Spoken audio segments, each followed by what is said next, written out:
Friends, welcome to my channel. तो आज हम बात करेंगे Delhi subordinate service selection board की तरफ से एक नया नोटिफिकेशन है जिसमें डिफरेंट डिपार्टमेंट में टोटल 116 वैकेंसीज निकली है junior engineer and section officer के इलेक्ट्रिकल डिपार्टमेंट में। इसके जो अप्लाई करने का मोड है ऑनलाइन है और इसकी जो लास्ट डेट है 9 फरवरी 2022 है। तो ये जो vacancy Delhi subordinate service selection board में है, तो यहाँ पे जो वैकेंसीज निकली है junior engineer and section officer electrical में है। पहले जो हमने बात की थी वो junior engineer and section officer civil की थी, और ये जो वैकेंसी अब हम मतलब इस वीडियो में बात करेंगे इलेक्ट्रिकल के बारे में। देन यहाँ पे इसका कोड दिया हुआ है, इलेक्ट्रिकल पोस्ट कोड क्या रहेगा 80222। देन यहाँ पे इन्होंने इसकी कुछ डेट्स दे रखी है, इंपॉर्टेंट डेट्स के बारे में बात करेंगे। जो आपके एप्लीकेशन होगा, आपने जो अप्लाई करना है वो ऑनलाइन मोड से करना है। जो डेट इसकी स्टार्ट होगी वो 10 जनवरी 2022 से स्टार्ट होगी, और जो इसकी लास्ट डेट रहेगी वो 9 फरवरी 2022 12 बजे से पहले पहले आप कर सकते हैं। देन यहाँ पे लिखा है कि ऑनलाइन एप्लीकेशन होगा, यानी ऑनलाइन अप्लाई करना है। ये पोस्ट रहेगी junior engineer electrical and section officer electrical की पोस्ट कोड इसका ये रहेगा। धनिया लिखा है कि कहाँ पे रहेगी, जो यहाँ पे दिल्ली या उसके ऑटोनॉमस बोर्ड कोई भी ऐसे डिपार्टमेंट आते हैं उनमें रहेगी। देन यहाँ पे इन्होंने डिपार्टमेंट्स दे रखे हैं, इनमें वैकेंसीज है। तो टोटल यहाँ पे इन्होंने 9 डिपार्टमेंट दे रखे हैं। जैसे फर्स्ट इन्होंने दे रखे हैं नॉर्थ दिल्ली म्यूनसिपल कॉर्पोरेशन में टोटल जो है 15 वैकेंसीज हैं। साउथ दिल्ली म्यूनसिपल कॉर्पोरेशन में टोटल 2 वैकेंसीज है। ईस्ट दिल्ली म्यूनसिपल कॉर्पोरेशन में टोटल 11 वैकेंसीज है। दिल्ली एग्रीकल्चर मार्केटिंग बोर्ड में टोटल 3 वैकेंसीज है। Delhi urban shelter improvement board में टोटल 2 वैकेंसी है। दिल्ली ट्रांसको लिमिटेड में 37 है।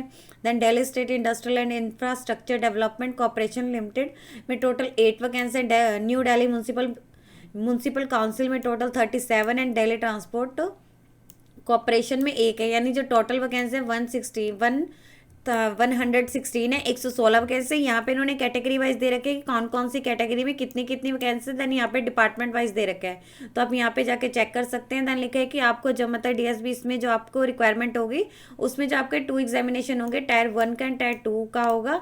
जो भी इसकी रिगार्डिंग जानकारी होगी कोई भी होगी वो इसकी ऑफिशियल वेबसाइट पे आएगी। यहाँ पे इन्होंने ऑफिशियल वेबसाइट दे रखी है। देन लिखा है कि ये जो वैकेंसीज है ये मतलब घट भी सकती हैं बढ़ भी सकती हैं, ये टेंटेटिव है। देन यहाँ पे लिखा है कि जो आपको मतलब अप्लाई करना है वो ऑनलाइन मोड से करना है। अगर आप किसी अदर मोड से या किसी बाय हैंड या बाय मेल करते हैं तो वो एक्सेप्टेबल नहीं होगा, डायरेक्ट रिजेक्ट कर दिया जाएगा। इसके रिगार्डिंग आपको कोई भी इन्फॉर्मेशन नहीं दी जाएगी।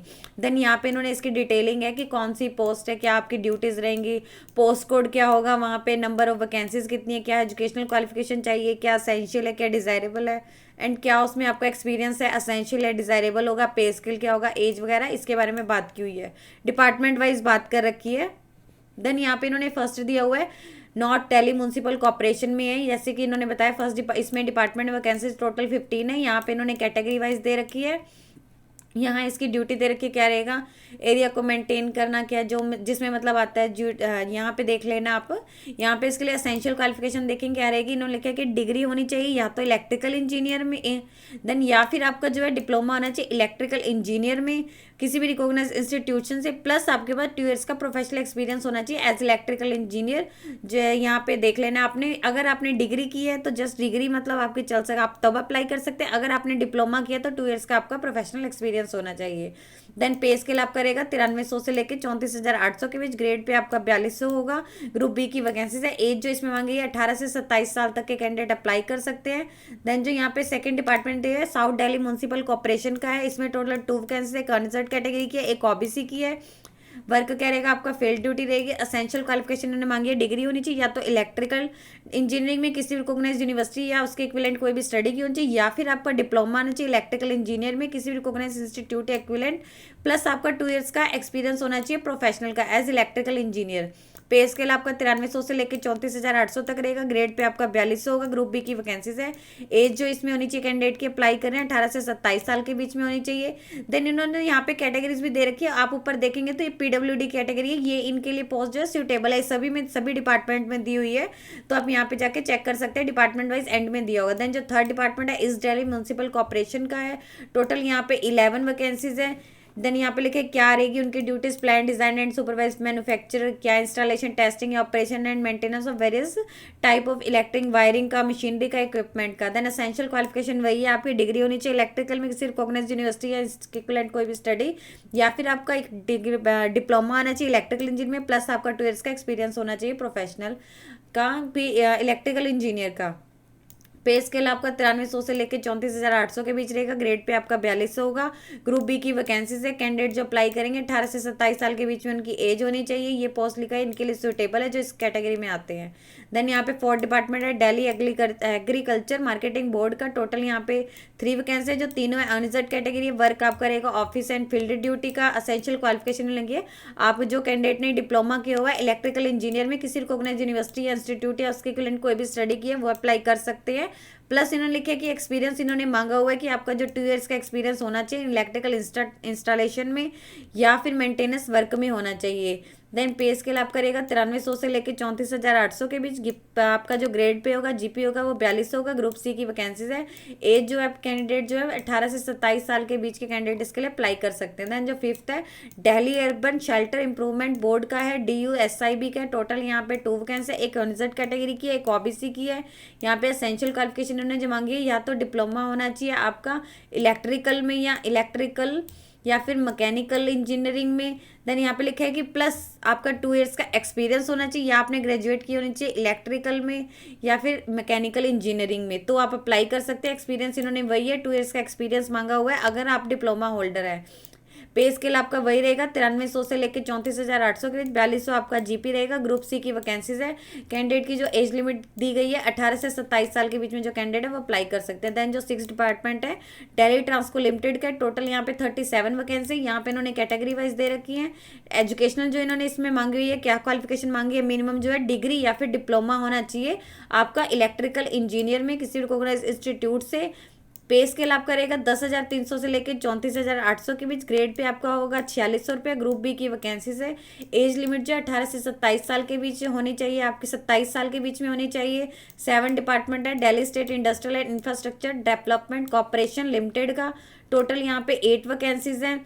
देन यहाँ पे इन्होंने ड्यूटीज़ दे रखी हैं। यहाँ पे एजुकेशनल क्वालिफिकेशन इन्होंने मांगी या तो आपका फुल टाइम डिग्री होनी चाहिए या फिर 3 इयर्स का डिप्लोमा होना चाहिए इलेक्ट्रिकल या इलेक्ट्रिकल एंड इलेक्ट्रॉनिक्स में या फिर इलेक्ट्रिकल इंस्ट्रूमेंटेशन एंड कंट्रोल में या electrical power system and high voltage में या पावर इंजीनियरिंग में किसी रिकॉग्नाइज्ड इंस्टीट्यूट या इन यूनिवर्सिटी से और उसमें जो आपके एटलीस्ट 50% मार्क्स होने चाहिए। तो यहाँ पे इन्होंने काफ़ी सारी आपको वो दी हुई है डिसिप्लिन इनमें से मतलब आप अगर कर रहे हैं किया हुआ है तो आप अप्लाई कर सकते हैं। पे स्केल आप करेगा 9300 से लेकर 34,800 के बीच। ग्रेड पे आप करेगा 4200 रुपये का। देन यहाँ पे इन्होंने एज लिमिट लिखी है कि जो 18 से 30 साल तक के बीच के कैंडिडेट है वो अप्लाई कर सकते हैं। 8 जो है न्यू दिल्ली म्यूनसिपल काउंसिल का है डिपार्टमेंट है। इसमें टोटल 37 वैकेंसीज हैं। एजुकेशनल क्वालिफिकेशन मांगी है कैंडिडेट जो है डिग्री होल्डर होना चाहिए जो उसने अपनी डिग्री हो या इलेक्ट्रिकल इंजीनियरिंग में किसी रिकॉग्नाइज्ड इंस्टीट्यूट से की होनी चाहिए बाय द सेंट्रल गवर्नमेंट के द्वारा जो रिकॉग्नाइज्ड हो या फिर उन्होंने जो है डिप्लोमा किया होना चाहिए इलेक्ट्रिकल इंजीनियरिंग में। प्लस अगर उन्होंने डिप्लोमा किया को उनके बाद 2 इयर्स का प्रोफेशनल एक्सपीरियंस होना चाहिए इलेक्ट्रिकल इंजीनियरिंग फील्ड में। आपका जो पे स्केल रहेगा 10,900 से लेकर 34,800 के बीच रहेगा। 4600 आपका जीपी रहेगा। ग्रुप सी की वैकेंसी कैंडिडेट की जो एज लिमिट दी गई है 18 से 27 साल तक के बीच में है। 9 डिपार्टमेंट है दिल्ली ट्रांसपोर्ट कॉर्पोरेशन का। टोटल यहाँ पे 1 वैकेंसी अनरिजर्व कैटेगरी की। एजुकेशनल क्वालिफिकेशन ने मांगी है कि आपका जो है 3 इयर्स का डिप्लोमा होना चाहिए इलेक्ट्रिकल इंजीनियरिंग में किसी भी रिकॉग्नाइज्ड इंस्टीट्यूट से। प्लस आपका 1 ईयर का एक्सपीरियंस होना चाहिए इलेक्ट्रिकल इंस्टॉलेशन का बिल्डिंग में। एक्सपीरियंस इन्होंने वही मांगा है कि एटलीस्ट आपका 1 ईयर का एक्सपीरियंस होना चाहिए बिल्डिंग में इलेक्ट्रिकल इंस्टॉलेशन का। पे स्केल आपका 9300 से लेकर 34,800 के बीच रहेगा। यहाँ पे इन्होंने लिखा है ग्रेड पे आपका 4200 होगा। एज जो इन्होंने दी गई है 18 से 35 साल तक के बीच में होनी चाहिए। यहाँ पे इन्होंने लिखा है कि जो भी कैंडिडेट अगर देख लेना उन्होंने जो भी उनकी एलिजिबिलिटी क्राइटेरिया जिसमें भी रहेगी वो उसके अकॉर्डिंग यहाँ पे अप्लाई कर सकते हैं। देन यहाँ पे इन्होंने एलिजिबिलिटी क्राइटेरिया दिया है लिखे कि जो इंडिया के कैंडिडेट जो है इंडिया की उनके पास सिटीजनशिप इंडिया के सिटीजन होने चाहिए। देन लिखे कि कैंडिडेट जो इन्होंने यहाँ पे एज दी है डिपार्टमेंट वाइज जिस भी डिपार्टमेंट में अप्लाई कर रहे हैं उनकी जो एजुकेशनल क्वालिफिकेशन है एक्सपीरियंस है वो सब कुछ उससे मीट होना चाहिए तभी वो अप्लाई कर सकते हैं मतलब वो बेटर होगा। देन यहाँ पे एजुकेशनल लिखा है कि जो भी उनके एजुकेशनल एज एंड एक्सपीरियंस है जो भी काउंट किया जाएगा वो 9 फरवरी 2022 तक काउंट किया जाएगा। यहाँ पे लिखे कि आप अप्लाई कैसे कर सकते हैं। यहाँ पे लिखना है कि कैंडिडेट को अप्लाई करने से पहले जैसे कि ये ऑनलाइन अप्लाई करना है उन्हें एक बार इंश्योर कर लेना है कि वो जो इसकी यहाँ पे DSSB की जो पोर्टल है वहाँ पे रजिस्टर्ड है ये नहीं है। लिखे कि जो भी इसके रिगार्डिंग मतलब अगर आपको जो रजिस्ट्रेशन करनी है कैसे करनी है क्या नहीं है वो इसके एनेक्सर 2 में दिया हुआ है आप वहाँ से जाके चेक कर सकते हैं। जो इसका रजिस्ट्रेशन करनी है DSSB पे तो वो 1 टाइम एक्सरसाइज है तो उसमें आपका जो user ID and password generate हो जाता है वो आप मतलब जब भी कभी कोई भी ऐसे पोस्ट वगैरह निकलेगी तो आपको उसमें लॉगिन करके देखेंगे तो आपको पता लग जाएगा। देन लिखा है कोई सेपरेट रजिस्ट्रेशन नहीं चाहिए होती, कोई भी जो एग्जामिनेशन इसके द्वारा कंडक्ट किया जाता है ओनली ये वन टाइम होता है। देन यही लिखा है कि जो अगर कैंडिडेट जो है मल्टीपल रजिस्ट्रेशन करता है या अपीयर होता है तो उसको जो कैंडिडेचर कैंसिल कर दिया जाएगा। एलिजिबल कैंडिडेट जो अप्लाई करना है, यहाँ पे लिखा है कि वो जो ऑनलाइन अप्लाई है 10 जनवरी से शुरू होंगे और जो लास्ट डेट रहेगी 9 फरवरी 2022 तक रहेगी। उसके बाद जो है लिंक डिसेबल कर दिया जाएगा। देन कैंडिडेट ने लिखा है कि ऑनलाइन अप्लाई करने से पहले जो भी इसके एप्लीकेशन फॉर्म में जो भी दी होंगी चीज़ें उन्हें अच्छे से रीड कर लेने, इंस्ट्रक्शंस वगैरह हैं। कैंडिडेट जो अपना एप्लीकेशन फॉर्म सबमिट करना है ऑनलाइन मोड से करना है, सिर्फ एंड सिर्फ, कोई अदर मोड से नहीं करना है। अगर आपका जो एप्लीकेशन फॉर्म है अदर मोड से आ रहा है, बाय पोस्ट या बाय हैंड या बाय ईमेल आ रहा है तो डायरेक्ट रिजेक्ट हो जाएगा। लास्ट डेट दे रखी है, ओपनिंग डेट दे रखी है। ओपनिंग डेट जैसे ऑनलाइन एप्लीकेशन की 10 जनवरी 2022 है और जो लास्ट डेट है 9 फरवरी 2022 है। लिखा है कि इन्होंने अप्लाई करने से पहले, ये नहीं है कि इसकी लास्ट डेट है तो आपने तभी अप्लाई करना है। आपने जो इसके एंड टाइम रश से बचने के लिए आप अभी से मतलब जब भी इसके ऑनलाइन पोर्टल शुरू होगा आपने अप्लाई कर देना लास्ट डेट का, क्योंकि इसके लिए कैंडिडेट डीएसएस भी रिस्पॉन्सिबल नहीं होगा अगर कुछ भी ऐसा रश वगैरह आता है या कोई भी इशू आता है तो। देन के कैंडिडेट को जो फाइनल सबमिट करने से पहले चेक कर लेना है कि जो भी उसने अपनी डिटेल्स भरी हैं वो करेक्ट है नहीं है। अगर उन्होंने एक बार अपना फॉर्म जो है सबमिट कर दिया उसके बाद उसमें कोई भी चेंज नहीं हो सकता, कोई करेक्शन कोई मॉडिफिकेशन कुछ भी नहीं हो सकता, ना ही कैटेगरी में ना ही किसी भी उसमें, ना ही आप इसको जो है बाय अगर कोई रिक्वेस्ट करते हैं लाइक या फिर पोस्ट के जो कर रहे हैं फैक्स या मेल या बाय हैंड कर रहे हैं तो कुछ भी ऐसा नहीं होगा। जस्ट ये वन टाइम है, आपको सिर्फ जो भी इसमें डिटेल्स वगैरह भरनी है वो करेक्ट ही भरनी है। अब हम इसकी एप्लीकेशन फीस एंड आपको जो एप्लीकेशन फीस पे करनी है उसका कौन सा मोड रहेगा पेमेंट का उसके बारे में बात करेंगे। यहाँ पे इन्होंने कुछ दे रखी है किन किन कैंडिडेट्स को पे नहीं करनी है। लिखा कि जो वुमेन है या कैंडिडेट जो है SC ST या PWD या एक्स सर्विसमैन कैटेगरी से उन्हें कोई भी फीस पे नहीं करनी है। और जो कैंडिडेट को फीस पे करनी है उन लिखा है कि आपको जो भी आएगा SBI ePay के थ्रू करनी है। आप जब भी ओपन करेंगे तो वहाँ पे आ जाएगा अदर मोड ऑफ पेमेंट, कोई भी आपको एक्सेप्टेबल नहीं होगा। अगर आप किसी अदर मोड से करते हैं डायरेक्ट रिजेक्ट हो जाएगा। और आपकी जो ये फीस है ये नॉन रिफंडेबल है, आपने एक बार पे कर दिया ना ही इसे रिफंड किया जा सकता है ना ही किसी अदर उसमें किया जा सकता है, ट्रांसफर किया जा सकता है। देन इसमें जो एग्जामिनेशन स्कीम के बारे में बात करेंगे, इन्होंने जैसे बताया था कि आपको जो एग्जामिनेशन कंडक्ट करती हैं तो इसकी जो पोस्ट के लिए यहाँ पे लिखा है कि टोटल जो है 2 एग्जामिनेशन होंगे, टायर 1 का एंड टायर 2 होगा। यहाँ पे इसके नीचे दिए हुए हैं क्या क्या रहेगा आपका, जैसे फर्स्ट इन्होंने दिया हुआ है टायर 1 का सिलेबस यहाँ दिया हुआ है, सेक्शन 1 एंड सेक्शन 2, यहाँ पे टोटल 2 सेक्शन होंगे। ड्यूरेशन आपकी रहेगी 2 आवर्स की, 200 मार्क्स का आपका क्वेश्चन होगा। यहाँ पे टोटल जो है 200 क्वेश्चन आएंगे एंड 200 मार्क्स के आएंगे। यहाँ पे देखिए कि ए सेक्शन में आपके जो general awareness, general intelligence and reasoning ability, यहाँ पे लिखा है इससे रिलेटेड क्वेश्चन पूछे जाएंगे। यहाँ पे लिखा है 20 मार्क्स ईच, जो जितने भी यहाँ पे बताए हुए हैं जैसे 5 दिए हुए हैं टोटल टॉपिक्स, इनमें से जो 20 मतलब 20 क्वेश्चन ईच में से पूछे जाएंगे। यहाँ पे हो गए टोटल। तो आगे यहाँ पे देन यहाँ पे बी सेक्शन लिखेगी ऑब्जेक्टिव टाइप मल्टीपल चॉइस होगा, जो भी आपका सब्जेक्ट है उसके रिगार्डिंग होगा तो टोटल उसका 100 मार्क्स का होगा। देन आपका टायर 2 का होगा, इसमें भी टोटल इन्होंने 2 पार्ट्स दिए हुए हैं। Part 1 objective type multiple choice question covering the entire syllabus of qualifying subject. Then यहाँ पे जो है objective type multiple choice question to evaluate the ability of the application of problem solving capacity and ability to comprehend construct and apply theoretical accept etc इससे related पूछा जाएगा। Total आपकी duration रहेगी 2.5 घंटे की रहेगी।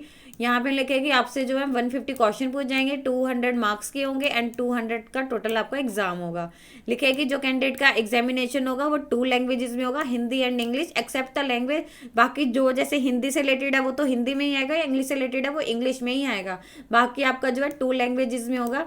कैंडिडेट को एडवाइस दी जाती है कि कोई भी इसका जो भी सिलेबस वगैरह आएगा टायर 1 या टायर 2 एग्जामिनेशन का वो इसके ऑफिशियल वेबसाइट पे आएगा, तो वहाँ पे कैंडिडेट ने विजिट करते रहना है। और लिखा है कि जो DSS भी है उनके पास राइट है, अगर वो कोई भी चाहे एग्जामिनेशन स्कीम में कोई भी चेंज करना चाहे तो वो कर सकते हैं एग्जामिनेशन से पहले। देन लिखा है कि जो आपका टायर 1 का एग्जामिनेशन है वो क्वालिफाई नेचर है, यानी वो आपको क्लियर करना ही करना है। और वो जो भी कैंडिडेट उसको क्लियर करेंगे उन्हें जो है शॉर्ट लिस्टेड किया जाएगा, जो उनकी मेरिट वगैरह होगी वो टायर 2 के एग्जामिनेशन पे होगी। देन लिखा है कि जो भी आपका टायर 1 का सेक्शन दिए हुए हैं उन्होंने दोनों, तो दोनों में आपको जो भी इनके मिनिमम मार्क्स होंगे वो आपको क्लियर करने ही करने हैं, जो भी इन्होंने पैटर्न अपना दिया होगा। देन लिखा है कि आप कोई भी अगर आपके जो भी हो जाता है तो कोई भी आपका रिवोल्यूशन रीचेकिंग ऑफ आंसरशिप या अंडर्स के कुछ भी ऐसा जो है कंडक्ट नहीं किया जाएगा। देन लिखा है कि DSSB के बाद राइट है, अगर वो कैंसिल भी कर सकता है, विड्रॉ भी कर सकता है, डिलीट जो भी उनका मतलब है क्वेश्चन पेपर में कुछ भी है तो वो कर सकता है। देन इसमें लिखा है कि आपकी जो नेगेटिव मार्किंग भी एप्लीकेबल है, और जो आपकी नेगेटिव मार्किंग होगी वो 0.0 0.25 मार्क्स की होगी ईच क्वेश्चन के लिए। अगर आप कोई भी गलत क्वेश्चन देते हैं, अगर आप कोई ब्लैंक छोड़ते हैं तो उसकी कोई भी मार्किंग नहीं होगी। देन यहाँ पे पोस्ट प्रेफरेंसेस दे रखे हैं कि जो एग्जामिनेशन विल बी होल्ड होता है post of junior engineer section, वो जो भी इन्होंने डिपार्टमेंट दिए हुए हैं, आपको जो भी इसमें प्रेफरेंसेस देगी आप उसके अकॉर्डिंग आप अपनी किसे प्रेफरेंस देना चाहते हैं उसके अकॉर्डिंग आप भर सकते हैं। अगर आप नहीं भरते तो यहाँ पे लिखेगा कि डिपार्टमेंट डिसाइड करेगा, in case of that allotment of जो आपका डिपार्टमेंट है वो अलॉट करेगा। देन यहाँ पे मोड ऑफ सिलेक्शन दे रखी है, क्या रहेगी लिखे कि जो भी आपके मार्क्स सिक्योर किए जाएंगे कंप्यूटर बेस्ड एग्जामिनेशन में उसके अकॉर्डिंग की जाएगी। यहाँ पे इन्होंने दे रखे है कि क्या क्या मतलब कैटेगरी वाइज दे रखे हैं कि उन्हें कितने एटलीस्ट लेने जो जनरल एंड ईडब्ल्यूएस कैटेगरी है उनके लिए जो मार्क्स हैं 40% है, ओबीसी दिल्ली वालों के लिए 35 है, और जो SC ST एंड PhD वालों के लिए PWD वालों के लिए फिजिकली हैंडीकैप उनके लिए 30% है। इसके अलावा जो रिलैक्सेशन दी गई है एक्स सर्विसमैन को वो 5% तक की दी गई है, इन जो भी उनकी कैटेगरी वाइज रहेगा।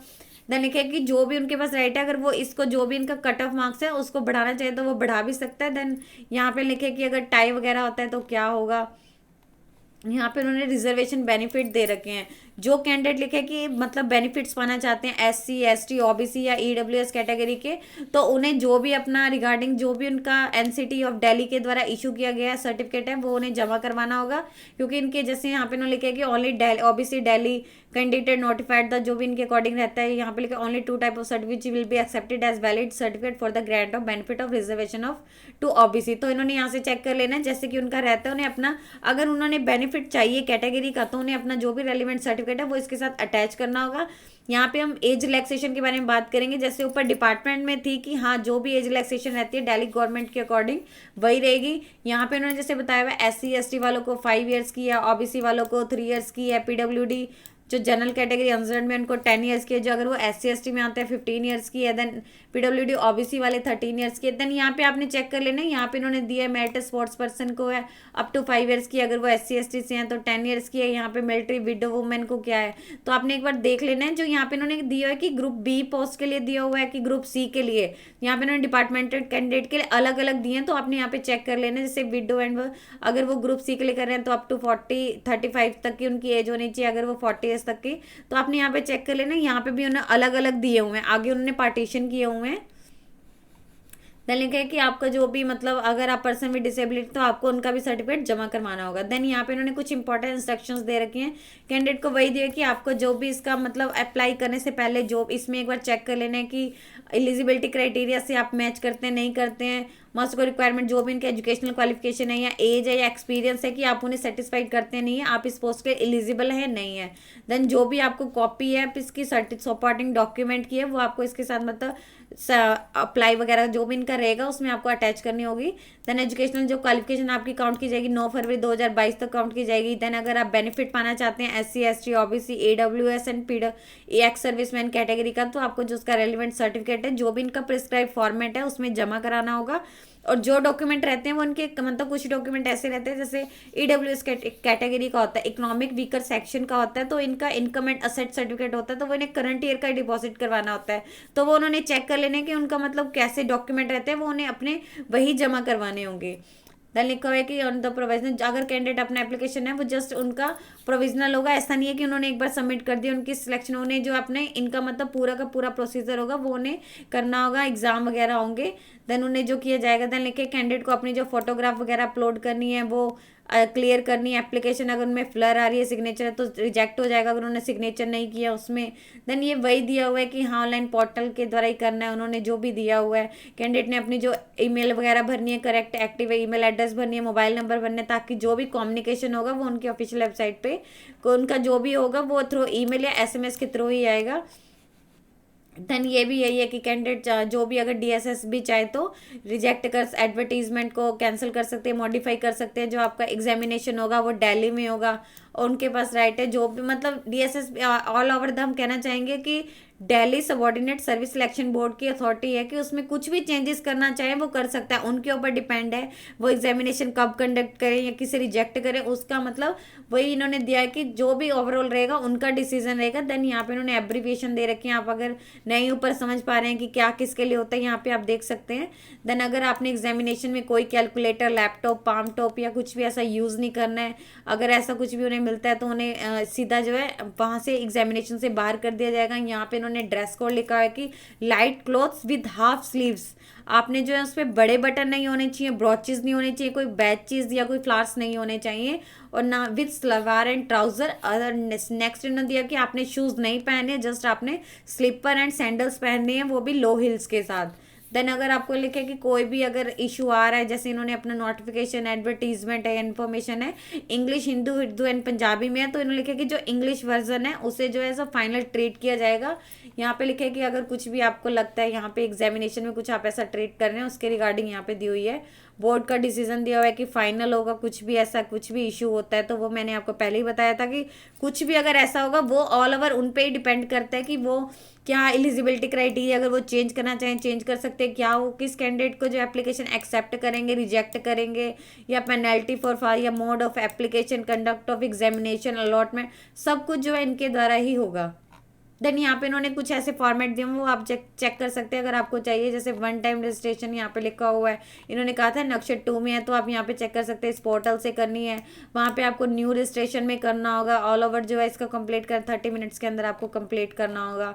देन यहाँ पे इन्होंने दिया हुआ है कौन कौन सी कैटेगरीज इसमें आती हैं, ओबीसी में एंड एससी में, यही सब कुछ होगा। यदि आपको इससे रिलेटेड और अधिक जानकारी चाहिए तो आप इसकी ऑफिशियल वेबसाइट पर जाकर चेक कर सकते हैं, जिसका लिंक मैं आपको डिस्क्रिप्शन बॉक्स में डाल दूंगी। यदि आपकी इस वीडियो से रिलेटेड कोई भी क्वेरी है तो आप हमें कमेंट सेक्शन में लिख के बता सकते हैं। वीडियो अच्छी लगी हो तो प्लीज़ लाइक एंड शेयर। इस तरह के इन्फॉर्मेटिव वीडियोज़ को देखने के लिए आप हमारे यूट्यूब चैनल को सब्सक्राइब कीजिए।